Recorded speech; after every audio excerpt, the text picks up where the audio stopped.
Good afternoon. Hello. Yeah, come on. Hi, my name's Kevin Prince. I work for the lab at O2. Me and Sam are going to talk about some of the stuff that we do in the lab, kind of give you an idea of who we are, what we're doing, and where we sit in Telefonica as well, because obviously we've got Blueveer here today, and someone and two as well. So just kind of give you an idea of what we do. So this is Sam. Sam's job title is Geek. My job title is Wizard. Don't tell HR. So what is the lab? We're not based here.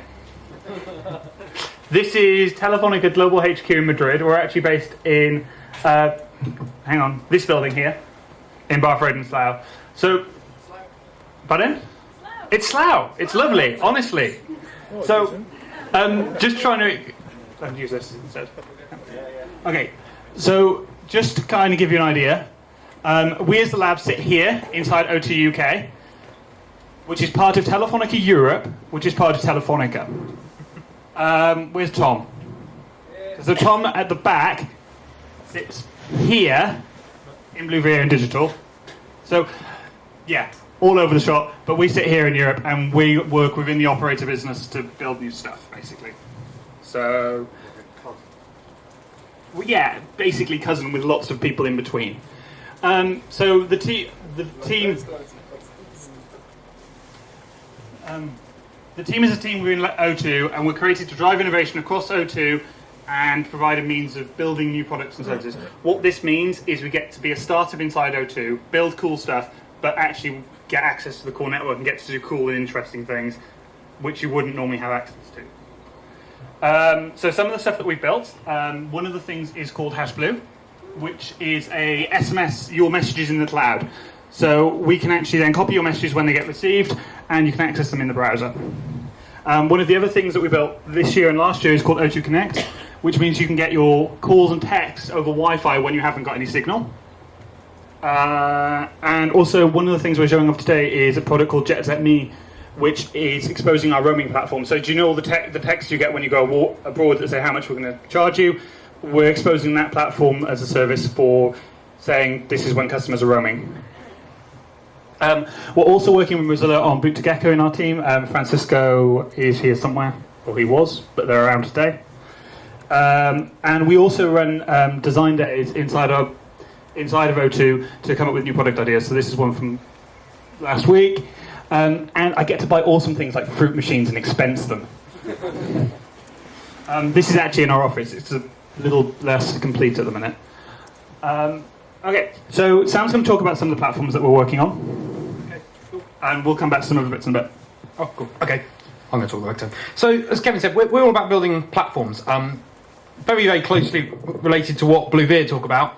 We're trying to turn the network into, APIs, platforms. This is what bread and butter stuff for developers, but telcos really haven't got that traditionally. They've built products that they ship to end users. So we're a little bit kind of odd because we're building both products for end users, so things like O2 Connect, very much a product that's like a labs product. We're trialing it with real people, but it's just something you use. You can't really build on top of it. But then we try and, wherever possible, think of stuff as a platform.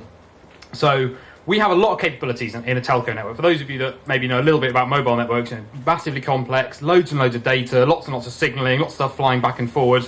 But that's never been opened up, really, in the clever stuff. We all know the kind of SMS APIs and maybe location where you can kind of make a single call and send something to a handset or pretend to be a handset or receive a phone call. But we're really trying to look deeper than that and say, actually, what does our network do and where can we kind of put a hook in? I think the other thing for our team is it really differentiates what's different about maybe us from just being, another startup of 20, 30 people working in Shoreditch or something. We're trying to build the stuff that uses the network that O2 have. So this is the stuff that, the 20-person startup can't do because they don't have the network, that Google and Facebook can't really do because they don't actually have any access to your phone and the data your phone generates. So, if I can tab through this. Couple of things to talk about. Can't really say. Let's talk about HashBlue first. So, HashBlue, we've shown this, I think, last year. It was demoed a little bit, but this was really one of the first things we did in our team because it's an SMS app. It's an SMS, and it has an API, which if I scroll down the bottom somewhere, just as you'd expect from any good application, you can make calls. However, what differentiates this? Not linked to the API. Kev moved it. There we go. What differentiates this from a classic SMS API on something like Twilio or AQL or any of those is, with that, you're sending messages from a phone to an application or from an application to a phone. This is about your message stream. So all the messages sent and received off your handset are copied out in near real time. The seconds after they're delivered to the handset, they're available in the API. So I can send Kevin a text, and then we can do something with that message. So that's quite powerful, as opposed to just a straight send a text, get a response back. It's your conversation stream. Also means that's how it got connect. Yeah, and also again, as Kevin said, that's things like O2 Connect. It's a platform we can build on top of it.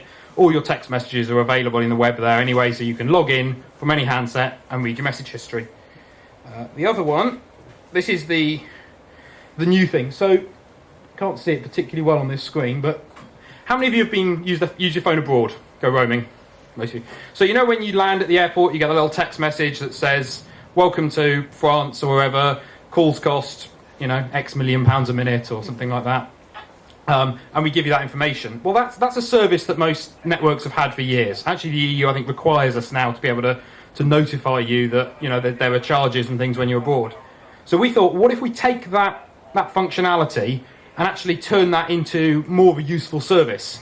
So rather than just sending a text out, that can be a trigger for any other service. So the first thing, this is a product we're going to call JetSetMe. So it doesn't have any O2 branding. It just says very little at the top there. Runs on the O2 network. So any O2 phone it will work with.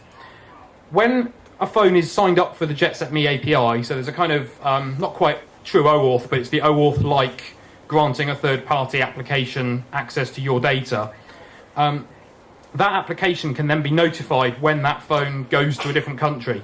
So you sign your phone up for the service, you go to France or Germany or somewhere like that, as soon as your phone updates on that network, not only do you get the little text saying this is how much roaming costs, but actually this application will get a post that says, hey, he's just landed in X country. And similarly, when you come back, it'll say, hey, he's returned back to the UK.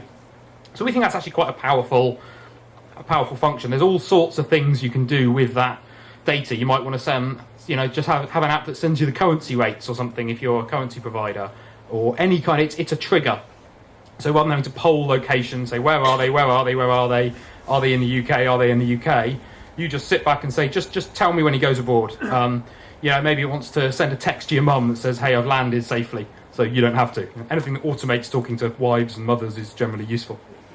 The other thing that you can't see to us is, obviously that's just an API, and it's quite a powerful API, we'll talk about in a minute, but we tried to sort of build some kind of visualization or something that we can show on a web page, because we have marketing people in our team as well, and they didn't really get that. Hey, look at this cool bit of JSON, it does stuff when I move a phone around the world. And they said, great, but I want it to be more yellow and black.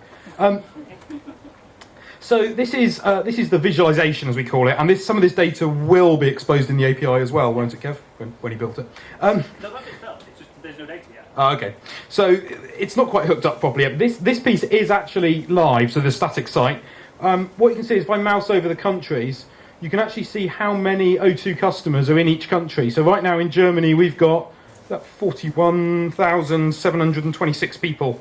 And actually this big ticker down the bottom here is going up and down. So as people are switching on in their phones in a foreign country or coming back to the UK, that's why that number's going up and down in near real time. And I think from our experience, it's minutes, certainly. I mean, when you receive that text, generally, that's what triggers you at the same time. So the system sends the SMS and it sends a notification to us. So we can see down here as well, the most popular countries. So unsurprisingly, this really doesn't work too well on this screen, but if you want to have a closer look, come see us later. Number one country right now for O2 users in the UK to go to is Ireland. So there's 269,000 people in Ireland, France, Spain, USA, Canada, Germany, Italy, Greece, blah, blah, blah. So, as you'd expect. But we can also snapshot that data, so we can kind of provide an API that will show you what the sort of popular countries are at different times, I think it's hourly snapshots? Yeah, so we do like an hourly snapshot and historical data. So you can say, actually, what was the most popular country at 5 o'clock last Thursday, or something like that. I think one of the more interesting ones was the satellite phones. Yeah, so there's a few interesting things that we've kind of, I think, scrubbed out the data, but what we see is roaming. So we saw ones that said like satellite, and we're kind of, well, how can you be roaming on a satellite? And there was about 10,000 people or something roaming on satellites. So that was if you put your SIM in a satellite phone. There's a couple of quirks in it as well at the moment. So USA and Canada still show up as one country because it's based on the phone number prefix. And if you know your phone numbers in an obsessive way like I do, the international dialing code for the US and Canada is the same. So we're still working on splitting those out. Yeah. So this is our latest thing, basically. We've done JetSetMe. We have got a little bit of an API, which, if I go to the right... now, the slight disclaimer with this is very beta. This is so beta, it's running on a Heroku as it's stuck. Because we've literally been developing this over the last few weeks. We haven't yet got the production servers live. Is that codeav.com, isn't it? That's what I'm doing wrong. I thought I had everything nicely loaded up. I'm running over a 3G connection as well, so there we go. So if I sign in, so it hasn't even been through the joy of design yet at the moment. Sorry? This is probably alpha, pre-beta. Oh, it doesn't like my password. But basically what we have here is... it would help if I got my email address right. I don't quite have my own top level domain yet. Okay, we'll come back to that. But basically the idea is you go on just like any kind of developer API, you create your new app ID, you get an app key, you set a callback URL, so when phones land in this country, this is the URL I want you to post to, and we post some very simple data. We just post you the phone number and the country code, so like GB, FRES, something like that. When a user wants to, you want a user to sign up, or you want to be notified for a user, obviously you have to get their permission. So I can't just go on and register Terence's mobile number and then watch him go around the world without him knowing. I just picked you because you've got a bright t-shirt on. But, so we have like an OAuth type process where you would give us the phone number. So you'd ask the user to input their phone number in the app. We then send that user a PIN code via SMS. So it's completely out of your control. You would then ask the user to put that PIN code into your app, and then your app would give us that PIN code. So once we've completed that kind of circle of trust, then we'll say, yeah, okay, he's authorized, you can have his updates, and the user can then revoke it by just sending, I think it's stop as a message. And the user will get warned periodically. It just says, hey, have you remembered that you've told this app where you're going around the world and stuff, just in case you choose to like steal Terence's phone when he's asleep and sign him up for the service or something. It's going to be a stalking Terence app that I'm producing for tomorrow, basically. So that's my main feature. So I think that's most of JetSetMe. I say it really is very, very, very early beta alpha. The current system, obviously, the other thing we have with this is testing it isn't great because, especially at a hack day or something like this, I've built this app, but I need to go to France to make sure it works.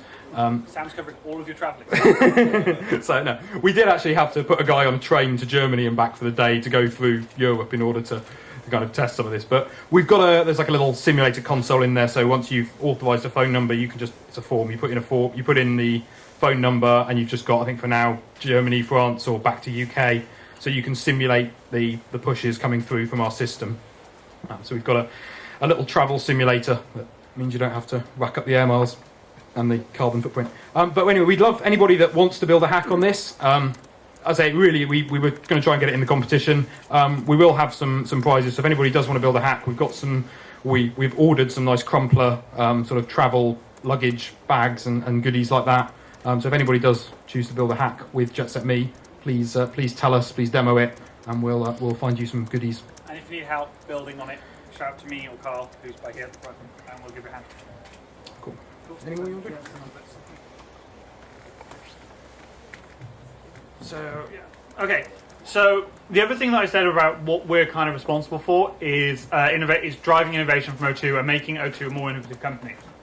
So in this vein, I somehow convinced O2 to let us run Barcamp at O2 in July. So on July 7th and 8th, at our headquarters building in Slough, we're letting 200 random people come in for the weekend and hang out in the building. How many people here have been to Barcamp London or know of what we're talking about? That's quite a lot of people, actually. Cool. So yeah, Barcamp Berkshire. And also, so it's going to be here. And if you can work out what this is, this may get you some tickets. Just, you know. It's also been tweeted via Barcamp Berkshire. You don't have to, you know, Terence. So if you can work that out and you can solve the puzzle, you should be able to get some tickets, which are going to be available till the end of over the year tomorrow. There's one other thing I want to talk about, which is Campus Party, which is a Telefonica global initiative. It's happening in Berlin in August. It's 10,000 people at Timehoff Airport. There's currently a scholarship for 5,000 people to cover entry, camping, and transport to the event. If you want more information, you go to campus-party.eu or grab one of us and we can tell you some more. So I think that's pretty much it. Open for as many questions as you want about what we do, about how stuff works, or anything like that. And it's also important to note that we're hiring. So if you're interested to come work for us, please come speak to one of us today. So that's it. Yep.